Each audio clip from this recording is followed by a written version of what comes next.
Our last speaker is the Executive Director of Riverkeeper, Paul Gallay, who's going to speak a little bit more also to our logo and the concept of the bridge. All right. Thanks, everyone.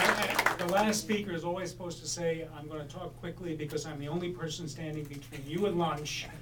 But I'm going to say, I'm going to talk quickly because I'm the only person standing between you and doing something about fracking. Enough talk. We're going to finish before 12 noon, and then we're going to go out and we're going to win this one. Because it's an expression from football. I'm sure we're not all football fans in this room, but here it couldn't be more true. Winning isn't everything. It is the only thing. And we are going to win this battle.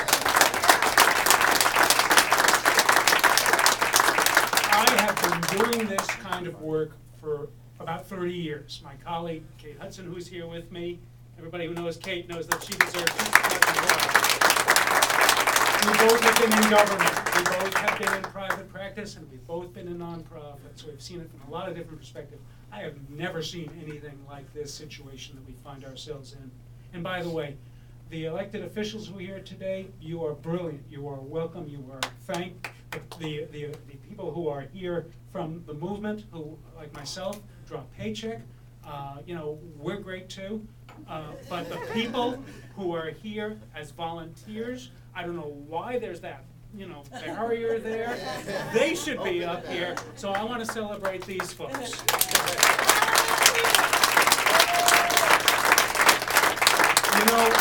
This movement is responsible for the biggest mass protest in 50 years in this state. It is astonishing what you have been able to do. I'd say, while there have been about 300,000 comments, I bet there have been at least 100,000 people who have been involved in this issue. They have written in, they have marched, they have written letters to their editors. They have gotten in on this issue in a way that is the inescapable issue in Albany right now. This issue is the issue, not the environmental issue, the issue. Governor Cuomo saw this army coming, and he wisely called for backup in the person of his health commissioner, Nirav Shah. Cuomo asked Dr. Shah whether it would be safe to approve fracking. Shah's response was blunt and to the point.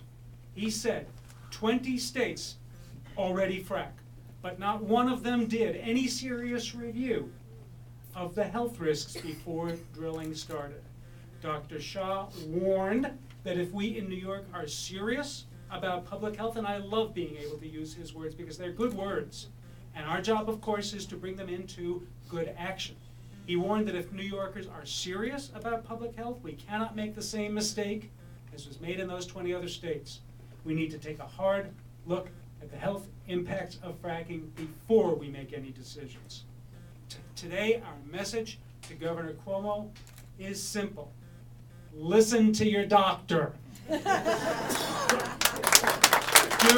proper health review, and then let's see how fracking looks in the cold, hard light of day.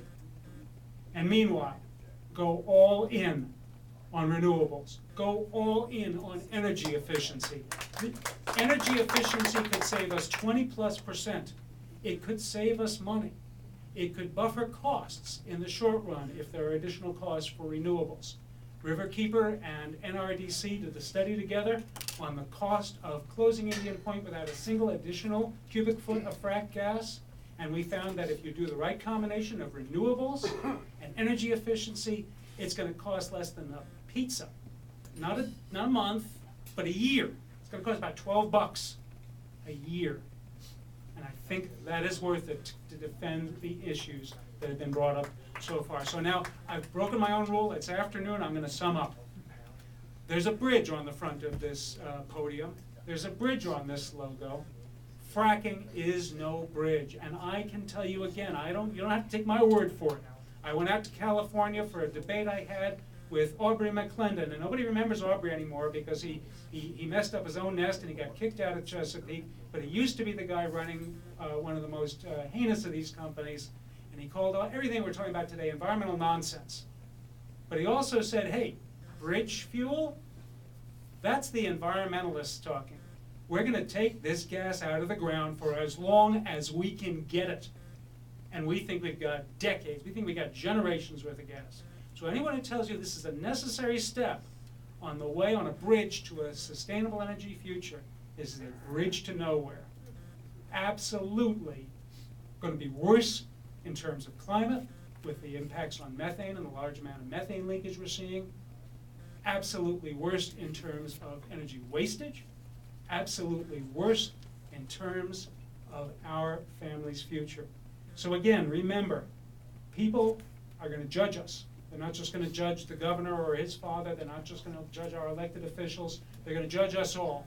They're not going to judge about how noble our cause was, how hard we fought.